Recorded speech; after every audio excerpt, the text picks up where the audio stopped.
Salut à tous, on se retrouve pour un numéro hors série de C'est qui en pôle où on va parler de moto et aussi de vitesse avec deux jeunes élèves ingénieurs, Thibaut et Dimitri. On va commencer les présentations. Salut les gars, ça va ? Salut Cyril, ça va ? Salut Cyril, ça va et toi ? Bah ouais, ça va bien. Donc on va parler un petit peu de vous et de votre projet. On va commencer par toi Thibaut. Donc Bien sûr. Déjà une petite présentation de toi et aussi de l'école dans laquelle tu es. Bah moi je m'appelle Thibaut Schmiloviec, j'ai 24 ans. Avec Dimitri, on est tous les deux apprentis ingénieurs en mécanique et production à l'IT2I de Évreux, qui d'ailleurs maintenant s'appelle l'IT2I Normandie. On est dans la filiale mécanique et production. Et puis voilà, là c'est notre fin de 3e année. Donc une école d'ingénieurs en alternance. Oui, exactement, on est en alternance d'un rythme de 2 semaines à peu près sur les 2 premières années. Et puis après on finit avec beaucoup plus de travail pour la dernière année pour faire le grand projet final. Dimitri, à ton tour de te présenter rapidement. Donc Dimitri, je suis dans la même classe que Thibaut, moi j'ai 25 ans, également aussi apprenti ingénieur en mécanique. Et donc voilà, je suis le chef du projet qu'on va vous présenter. Donc pour parler un petit peu du projet, donc quel rapport avec la moto déjà ? En fait, au sein de cette école d'ingénieur en mécanique, on nous lance un peu un défi sur la longueur de ces 3 années, tout au long des 3 années dans lesquelles on sera dans cette école, on nous demande de lancer un projet sur l'entrepreneuriat et l'innovation. Mmh. Et donc, on se réunit un peu par affinité, par groupe de 5-6, ce qu'on a fait. Et on a décidé de construire une moto pour battre un record du monde de vitesse. D'accord. Donc la construire de A à Z. La moto étant le support pour démontrer notre capacité technique, montrer notre savoir-faire pour nos futurs employeurs et tout en alliant la passion de la moto à travers ce projet. Qui veut présenter un petit peu les copains qui sont dans l'aventure avec vous ? Bon, je veux bien. Ouais, vas-y. Vas-y Thibaut. Alors aujourd'hui, on est 6 dans le projet, ouais. Divisé de la façon suivante. On est 3 pour la partie technique et 3 pour la partie support technique. Donc pour la partie technique, c'est Dimitri qui est le chef de projet global et le chef de projet de la partie technique et qui s'occupe plus particulièrement de la partie mécanique, moteur, liaison au sol. Ouais. Après, il est accompagné par Quentin qui lui va travailler plus toute la partie carénage aérodynamique. Et de la 3e personne qui est Samuel qui lui va travailler davantage sur la partie électronique et développement du faisceau sur mesure. Okay. Voilà. Après pour toute la partie support technique, donc moi je m'occupe de l'intégralité de la partie support technique, c'est-à-dire la communication, le sponsoring, gérer les événements extraordinaires, comme par exemple faire des soirées pour récompenser les partenaires, mais toute la partie également sponsoring, comptabilité. Et donc pour cela je suis accompagné de Jérémy qui lui m'accompagne également énormément pour toute la partie communication, sponsoring, et également de Maïwen qui fait également la partie sponsoring et la partie comptabilité. Ok, donc vous avez monté une structure d'assos. Alors aujourd'hui, on a un cadre juridique et légal, c'est-à-dire qu'on est déclaré en préfecture avec une association loi 1901, de façon à pouvoir accueillir nos partenaires dans les meilleures conditions possibles et avec confiance. Ok, d'accord. Et donc le but, c'est de construire une moto, mais aussi de battre un record du monde de vitesse avec cette moto. D'accord. C'est la carotte au bout pour et donc, se motiver. L'essence même du projet, effectivement. Donc là, vous êtes en 3e année ? Oui. Ouais. Donc c'est la fin, on va dire c'est la dernière ligne droite. C'est ça. Donc je pense qu'il va être intéressant de revenir un petit peu sur le tout début du projet, c'est-à-dire comment vous avez d'une part choisi telle catégorie et pas une autre. Comment vous avez un petit peu articulé d'une part votre recherche de partenaires, mais aussi l'avancée technique de la moto. Donc je pense qu'on va balayer un petit peu tout ça dans les minutes qui vont venir. Par contre, vous voulez commencer plutôt technique, partenaire ou un petit peu les deux ? Peut-être le début du projet. Donc ça, c'était vraiment l'idée de base, c'était de faire un record du monde de vitesse avec une moto. Ouais. Par contre, on voulait faire quelque chose de réaliste et d'accessible pour 6 jeunes ingénieurs, donc pas avec un budget extrêmement extensible. Donc Thibaut va revenir sur le budget d'ailleurs. Donc on a fait le choix d'une catégorie qui soit réaliste, c'est-à-dire que pour faire des records du monde de vitesse, vous pouvez le faire dans toutes les cylindrées possibles. Nous, on a fait le choix d'avoir une cylindrée qui soit actuelle, donc on est parti sur un 500 cm3 et la particularité, c'est monocylindre. D'accord. Donc on a fait ce choix-là puisque la cylindrée 500 revient un peu à la mode avec les nouveaux permis, et puis on fait de plus en plus de petites cylindrées comme on faisait peut-être il y a 20 ou 30 ans. Donc ça revient un petit peu à la mode, donc on s'est un peu engouffré dedans. Et puis un monocylindre aussi, ça nous permettait de pouvoir le faire. C'était pas un budget par exemple d'un 4 cylindres turbo où là les budgets sont complètement différents. Un monocylindre déjà ça nous permettait d'avoir, il y a déjà du travail à faire quoi. D'accord. Donc ça c'était pour la partie cylindrée, et on a aussi cherché un record qui soit pas déconnant, c'est-à-dire un record qui a été battu il y a pas trop longtemps. D'accord. Donc là on est dans une catégorie en 500 cm3 monocylindre. Le record il date de 2011, il est détenu par un Anglais qui s'appelle Tad Meadows. Donc on estime qu'en 2011 il avait à peu près accès aux mêmes technologies que nous. On essaie d'aller battre un record avec un peu un challenge et un défi. Pas aller battre un record des années 60 par exemple, où là on est sur des technologies complètement différentes. Ouais, d'accord. Donc vous êtes parti direct sur, donc t'as bien expliqué la cylindrée et la techno moteur. Quel moteur vous avez utilisé? Parce que vous pouvez pas développer un moteur complet. Ouais, en fait au tout début on voulait développer notre moteur, et finalement avec tout le recul il y a tellement déjà d'autres choses à faire que on s'est dit on va déjà partir d'un moteur existant. Les grandes lignes de cette moto, on a misé sur la légèreté et l'aérodynamisme. Et pour faire ça, on voulait un monocylindre à plat. Ouais. Sauf qu'un 500 monocylindre à plat, aujourd'hui, ça se trouve plus, c'est pas des moteurs actuels. Donc, on s'est dit, on va prendre un bicylindre et on va le modifier en 500 mono à plat. Donc, on est parti d'un 1000 Ducati qu'on a modifié en monocylindre, donc avec un nouveau vilebrequin, etc., pour s'adapter au monocylindre, quoi. Et adapté à ce qu'on ait besoin et l'architecture de notre moto qui a besoin d'un moteur porteur. Donc le moteur Ducati s'est imposé de lui-même, quoi. D'accord. Donc là, tu as bien expliqué le choix de moteur. Une fois que le moteur était entre guillemets en ligne de mire, sur quel aspect vous avez travaillé? Châssis, aéro ou... Donc vraiment la chose la plus importante qu'on a voulu travailler, c'est l'aérodynamisme. Ouais. Le monocylindre, ça permettait d'avoir une moto très très peu haute. Ouais. Donc on avait notre moteur, on a mis une roue devant, une roue derrière sur le marbre, et on a allongé le pilote au maximum pour avoir une moto qui soit très peu haute. Ouais. Donc on arrive à une moto qui fait moins d'1 mètre de haut, donc c'est à peu près la moitié d'une moto actuelle, d'une sportive de série aujourd'hui, ou quasiment la moitié en hauteur. Donc ça permet un gros gain juste par la surface en fait. Juste par la surface, juste par la surface frontale, quoi. D'accord, donc vous êtes parti directement sur ce point-là. Alors c'est bien que tu aies rappelé un petit peu la norme de la cylindrée et du monocylindre.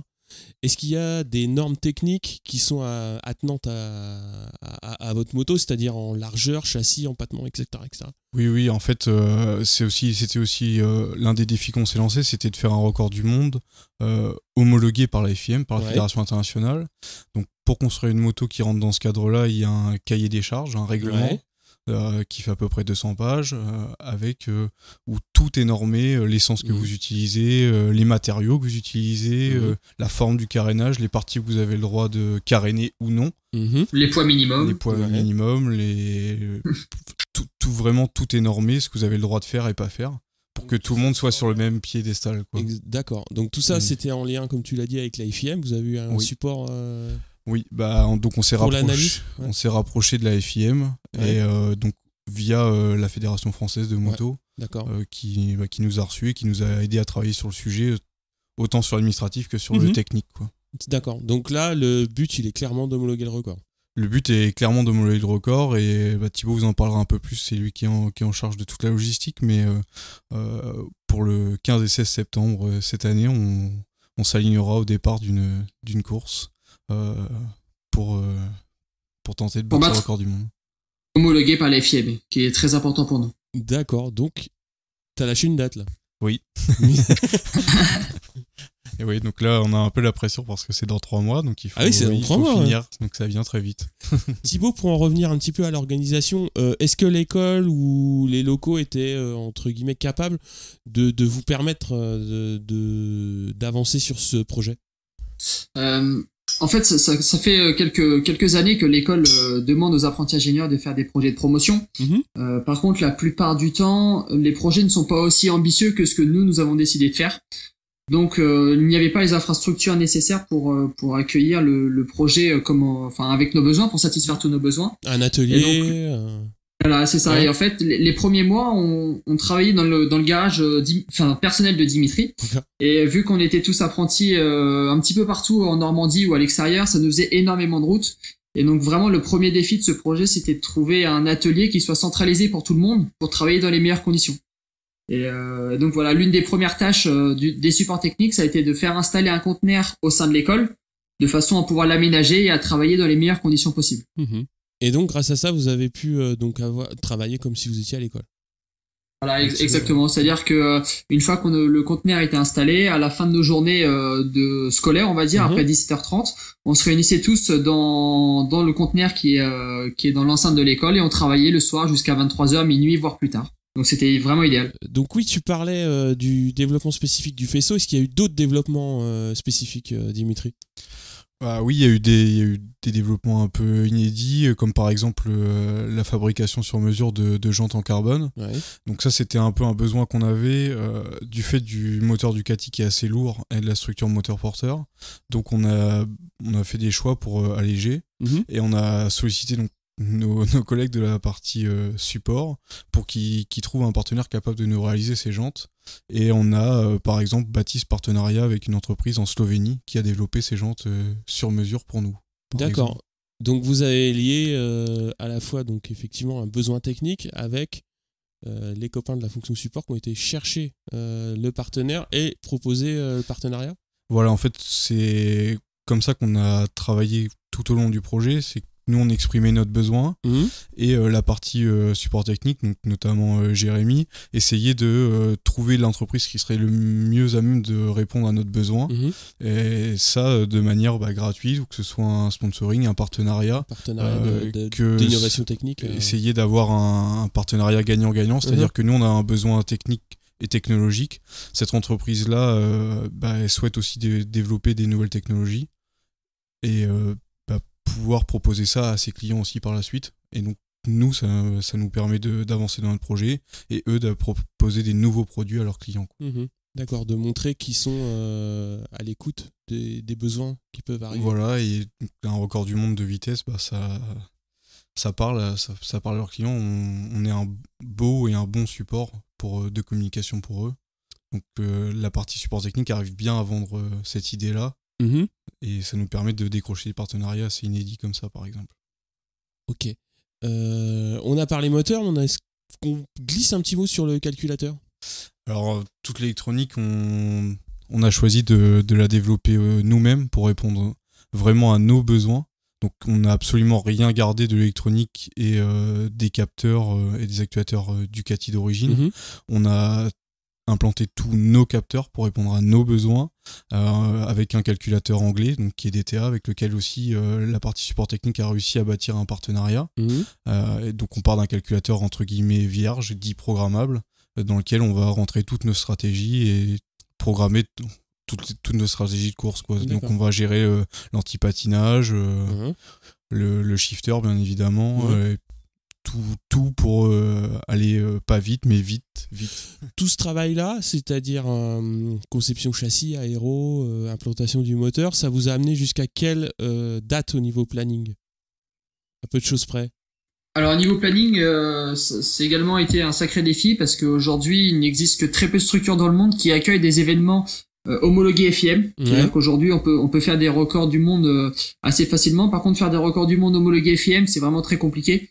On avait travaillé sur ce sujet pour faire ça à la BA105 à Évreux, à la base aérienne là où est notre école, mais ça n'a pas pu aboutir parce qu'on ne respectait pas le cahier des charges.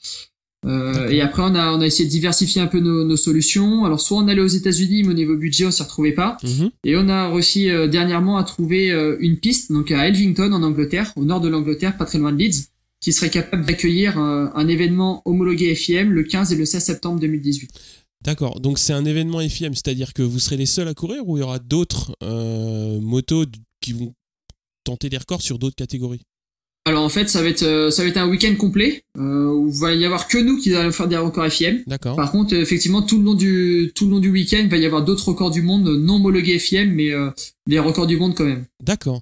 Alors on a parlé pas mal des partenaires techniques. Est-ce qu'il y a d'autres partenaires ou toujours des partenaires techniques qui vous aident plus particulièrement? Parce que tu m'as envoyé la liste, donc il y en a à peu près, j'en ai compté une bonne quarantaine, enfin tu m'en as envoyé une bonne quarantaine.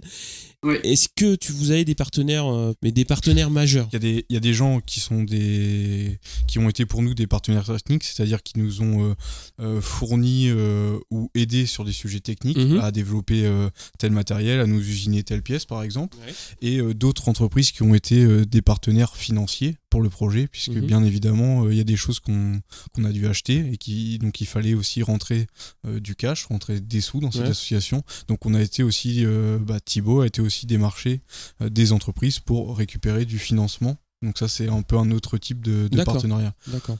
Ouais, donc il y a deux types, comme tu l'as très bien dit, il y a deux types de partenariats, partenariat technique et partenariat financier. Purement financier. Purement financier. Donc il y a aussi il y a des entreprises qui ont réglé des factures pour nous, par exemple. On était en compte chez par exemple un marchand de matériaux et cette entreprise n'est pas du tout dans le domaine et donc nous a aidé financièrement en réglant cette facture par exemple. D'accord. C'est des choses comme ça qu'on a réussi à mettre en place. Et donc toute la liste de partenaires est sur votre site internet, vous avez un petit site internet. Exactement. Donc, Bien sûr. Alors on a pas mal parlé d'innovation et l'innovation majeure sur la moto c'est donc notre innovation majeure c'est cette moto ne possède pas réellement de cadre. En fait, pour nous, c'était une pièce superflue, on va dire, une pièce qui reliait les autres. D'accord. Donc on a décidé d'utiliser le moteur comme un moteur porteur. Donc on a refabriqué et réusiné des nouveaux carters moteurs qui viennent tenir la roue arrière. Et au-dessus de ce moteur, on a fabriqué une boîte à air en acier d'1 millimètre, un acier très spécifique, qui donc sert de boîte à air, mais également de châssis pour le train avant. Donc c'est une conception assez inédite. C'est assez proche de ce qu'on peut trouver en MotoGP, mais un peu plus poussé à l'extrême, puisqu'on peut se le permettre sur une moto qui va servir pour un record du monde de vitesse, où les contraintes sont très différentes de celles en MotoGP, par exemple, sur les freinages. On a besoin de tourner. Voilà, donc on a quand même des contraintes. Par exemple, on doit pouvoir tourner le guidon de 15 degrés de chaque côté. De directivité. Voilà, il y a besoin. Véhicule, donc tout ça, on l'a intégré. Mais c'est vrai que c'est une moto qui est quand même faite pour faire un record du monde de vitesse, donc pour aller en ligne droite, mais qui ne serait absolument pas performante sur un circuit par exemple. Mais c'est vraiment une moto qui est développée pour ça. Donc là on a parlé un petit peu, donc, comme tu l'as dit, de la moto en elle-même. Est-ce qu'il y a des premiers résultats, des premiers passages au banc, des premiers problèmes? Alors, oui, effectivement, c'est une moto qu'on développe de A à Z. Donc, il y a forcément des petites erreurs de jeunesse, des petites pannes à régler. Donc, on a fait une première journée de test au banc, qui est dont on est assez fier, assez content, puisqu'on sort plus de chevaux que ce que prévu. On arrive à un total de 65 chevaux sans avoir fini totalement la mise au point, mais avec des petits soucis, notamment des petits soucis d'électronique, des petits soucis de jeunesse liés à cette moto, des petits soucis de fiabilité. Actuellement, on est en phase de régler tous ces petits problèmes. Fiabilisation pour retourner au banc, pour essayer de sortir un peu plus que ces 65 chevaux, qui sont déjà suffisants vis-à-vis de notre aérodynamique. Ok. Mais on va essayer de gagner un peu plus pour toujours aller plus vite, plus loin.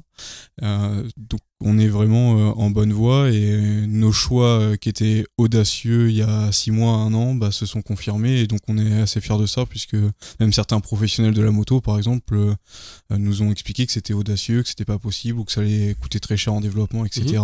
Et aujourd'hui on a quand même la fierté de dire que ça marchote pour l'instant et ça marchera en septembre. D'accord, donc ça marchote, ça repasse au banc dans l'été. Oui, ça repassera au banc, on l'espère en juillet, pour confirmer. Et puis des essais avec Cathy au mois d'août. Thibaut, on va parler un petit peu de l'événementiel, parce que voilà, on a parlé pas mal technique, mais c'est bien. Mais faut rentrer un peu de sous-sous, faut parler à des industriels, qui est un métier aussi des futurs ingénieurs. Donc comment est-ce que vous avez petit peu appréhender ce passage-là. Est-ce que ça s'est fait de manière assez naturelle, ou est-ce qu'il a fallu un petit peu pousser les gens, on va dire? À vrai dire, non, ça s'est pas fait de façon naturelle. C'est-à-dire qu'avant la composition de l'équipe, qu'on vous a parlé tout à l'heure, on était plus sur 5 personnes pour la partie technique, une seule personne pour toute la partie support technique. Sauf qu'au bout de 6 mois, on s'est très vite rendu compte qu'on avait énormément d'idées, mais qu'on n'avait rien pour aboutir. C'est-à-dire qu'on avait pas un rond finalement sur le compte bancaire. Et donc on a redivisé un peu l'équipe en façon un peu plus égale, c'est-à-dire que au lieu d'être 5, on va être plus que 3 sur la partie technique et 3 pour la partie support technique. Et arrivé aux premières maquettes, aux premières idées, aux premières CAO, aux premières planches de bois découpées, on a pu créer une communication importante avec des plans de communication, avec des dossiers de sponsoring. Et puis derrière, on cherche un petit peu sur Internet, on cible nos besoins, on va voir les personnes, on les appelle, on les relance par mail. On va même se déplacer chez eux pour faire des présentations et essayer de les convaincre. Et puis voilà, c'est un peu l'effet boule de neige. Au début, on a eu un petit peu de mal à avoir les premiers partenaires. Et puis après, quand finalement on arrive à créer une relation de confiance, on leur montre qu'on avance, qu'on investit correctement leur argent, on a de nouveaux partenaires, etc. Et aujourd'hui, on est assez fiers. On a plus de 40 partenaires qui nous suivent, dont pas mal de gros industriels, certaines écoles, d'autres formations. Donc c'est vraiment un bon point pour nous. On se connaît par l'intermédiaire donc du tuteur de Dimitri, donc on joue dans le même groupe. Et moi, ce qui m'avait impressionné, c'est effectivement la soirée partenaire que vous avez organisée, on va dire de A à Z, et la moto était là. Donc ça montre que il y a du concret. Vous savez à la fois mener la partie, on va dire gestion de projet et réalisation, quoi. Ça vous a vraiment, ouais.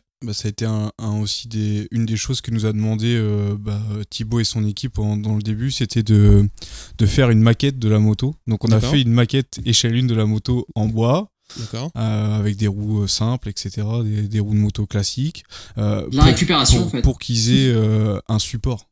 Parce que sans support, avec juste des dessins ou des idées, c'est compliqué d'aller les présenter. Il leur fallait du concret. Donc on a décidé de faire ça pour nous donner un maximum de chance. Et donc visiblement ça, voilà, aux idées, ouais. Voilà. Et visiblement ça a payé. Dimitri, t'as lancé un prénom tout à l'heure, Cathy. Donc ce sera votre pilote ? Oui, effectivement. Nous on se voyait pas monter sur la moto, on se voyait bien la concevoir, mais pas assez fou pour monter dessus. Et puis pas forcément une énorme expérience de la vitesse. Donc tous les 6 on s'est un peu réunis, on s'est posé la question un peu de ce qu'on pouvait faire. Et donc on en est arrivé à la conclusion qu'il nous fallait un pilote professionnel ou semi-professionnel pour nous aider, pour avoir un peu son expérience, pour qu'il nous explique un peu ce qui va pas sur la moto, parce que on fait pas non plus n'importe quoi à ces vitesses-là. Donc c'est quand même important. Donc on a choisi de prendre une pilote femme.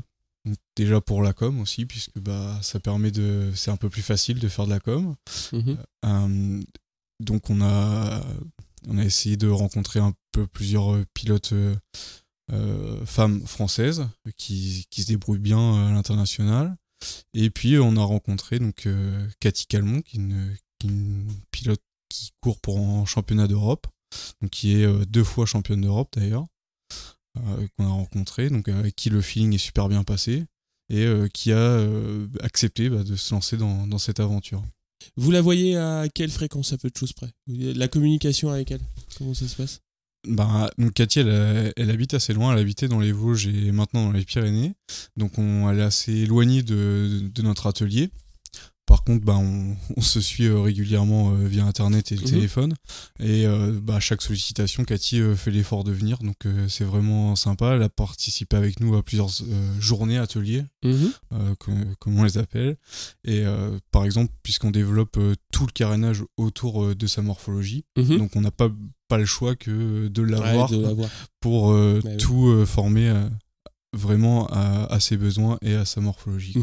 D'accord. Donc, on a la moto, ouais. On a la pilote, maintenant. Ouais.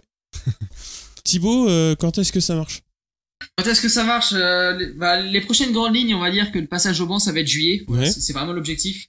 Le deuxième passage au banc pour tester la fiabilité et puis valider le proto. Dans la foulée, courant juillet-août, on va essayer de faire les premiers roulages sur piste. Et puis après, la réelle date butoir, le jalon, c'est vraiment le 15 et le 16 septembre 2018 à Elvinton où tout va se jouer. Donc tu parlais d'essais sur piste, vous allez les faire où ? Alors les essais sur piste, c'est toujours un peu compliqué en termes de record, puisqu'on parle de pistes d'à peu près 4 km de long pour le jour J, pour le réel. Donc pour 86, 718 non. Donc c'est un peu compliqué, hormis des autoroutes, il y a pas beaucoup de lignes droites de 4 km en France. Donc ce qu'on va faire, c'est qu'on va aller sur des aérodromes privés. Qui font à peu près 800 mètres de long, sur lesquels on va pouvoir permettre de déjà déverminer la moto. D'accord. Mais effectivement, le test grandeur nature ne se fera que le jour du record. D'accord. On n'a pas la possibilité d'avoir une piste de la longueur requise. On pourra essayer que sur des distances réduites par rapport à la réalité. D'accord. Donc vous allez... Ça ajoute un peu d'adrénaline. Ouais, bah oui. On peut voir ça comme ça, mais c'est vrai. Parce que là, on a parlé de 800 mètres, mais vous avez besoin de 4 km. Ah oui, en fait, les records du monde de vitesse sont des records du monde de vitesse moyenne. Souvent, on pense que c'est une vitesse maximale, instantanée, maximale. Sauf que ça n'existe pas. Donc, c'est une distance sur un temps pour avoir une vitesse moyenne. Ouais. Il existe 3 distances. Donc, le 400 mètres qu'on connaît tous pour le dragster, par exemple. 400, ouais. Et les records du monde de vitesse sont plus souvent pratiqués sur le kilomètre ou le miles. Donc, 1,6 km. Sachant qu'on doit avoir 750 mètres de décélération derrière. Donc ça, il n'y a pas le choix. Et on doit pouvoir faire le record dans un sens puis dans l'autre. Et ce sera la moyenne de 2 runs pour avoir un run. Donc il faut avoir la distance de sécurité de part et d'autre de cette piste. Plus la distance pour s'élancer. Donc on est généralement sur des aéroports militaires ou d'anciens aéroports militaires. Donc sur des distances d'à peu près 4 km de bitume. Donc ça se trouve pas partout. D'accord. Alors on a parlé d'une quarantaine de partenaires. Est-ce que tu peux rentrer un petit peu plus dans le détail de ces partenaires, comme justement de ces entreprises ou de ces institutions qui vous ont aidé, qui vous aident ? Donc on va pas forcément rentrer en détail pour tous les partenaires. Par contre, on a deux différents types de partenaires, j'ai envie de dire. Le premier partenaire est celui qui nous aide au niveau technique et qui nous aide à la réalisation, au développement de pièces, c'est-à-dire que généralement on a un besoin, on va le voir avec de l'ACAO ou des idées, il nous conseille, la plupart du temps nous réalise les pièces de façon gratuite sous forme de dons, donc ça leur évite de sortir du cash, donc c'est vraiment plus facile. Et un deuxième type de partenaire qui va nous aider vraiment financièrement, parce que effectivement on a besoin d'avoir les pièces techniques, on a aussi besoin d'argent, ne serait-ce que pour payer le record ou payer les frais de voyage par exemple. Et pour revenir sur les partenaires un peu plus techniques, voilà, on a également travaillé avec différentes écoles. Je pense notamment à l'ICAM de Toulouse, qui nous a aidé énormément. Ça a été l'un de nos plus gros premiers partenaires, qui nous a aidé dans l'usinage, et dans le développement du bras arrière gauche de la moto.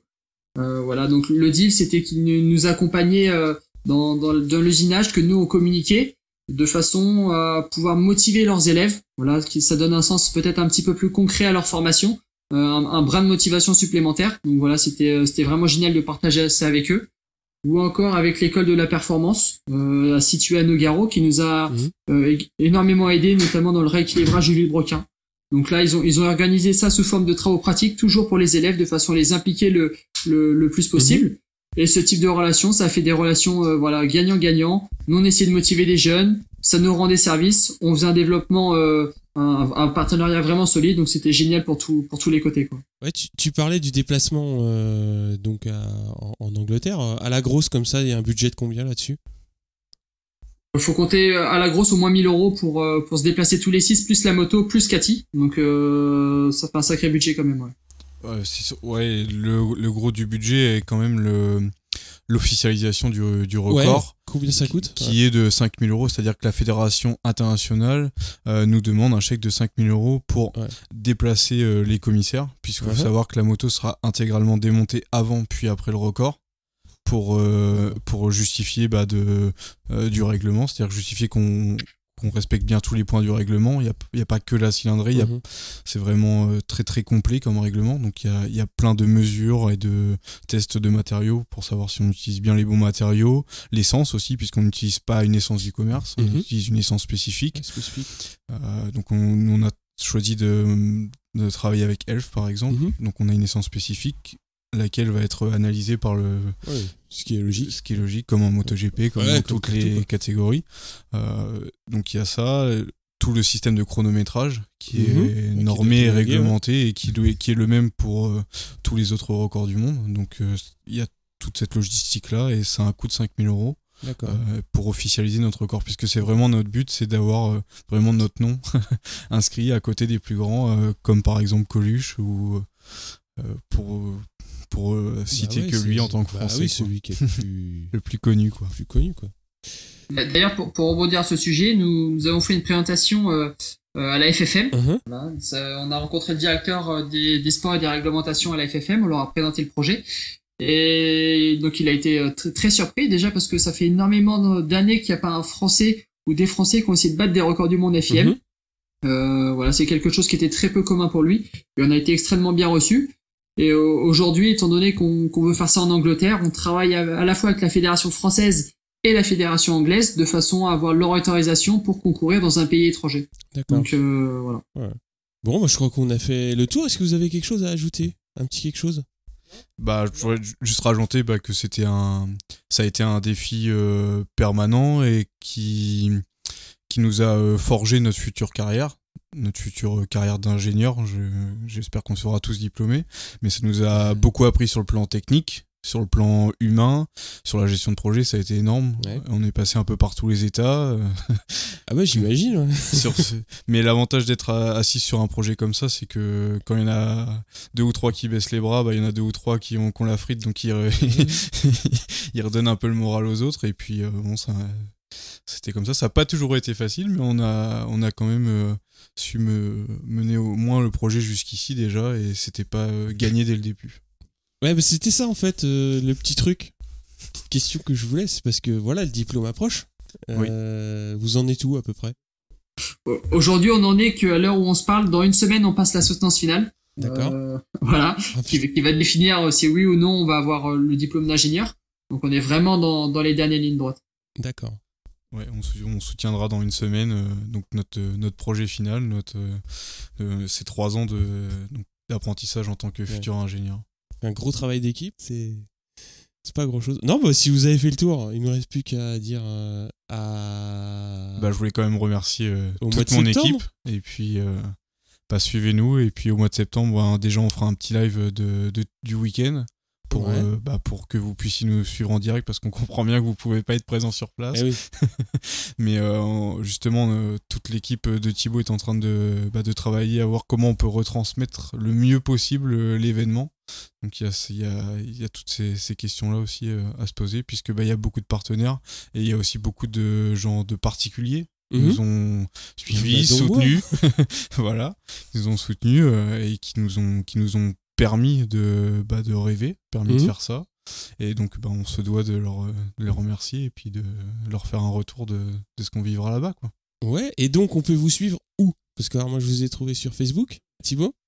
Notre principal réseau social, ça va être Facebook. Ouais. Donc c'est World Speed Record IT2I HN. Donc n'hésitez pas à venir nous suivre, et on essaie d'être vraiment très présent sur ce réseau pour vous tenir au courant de toutes les avancées. Ok.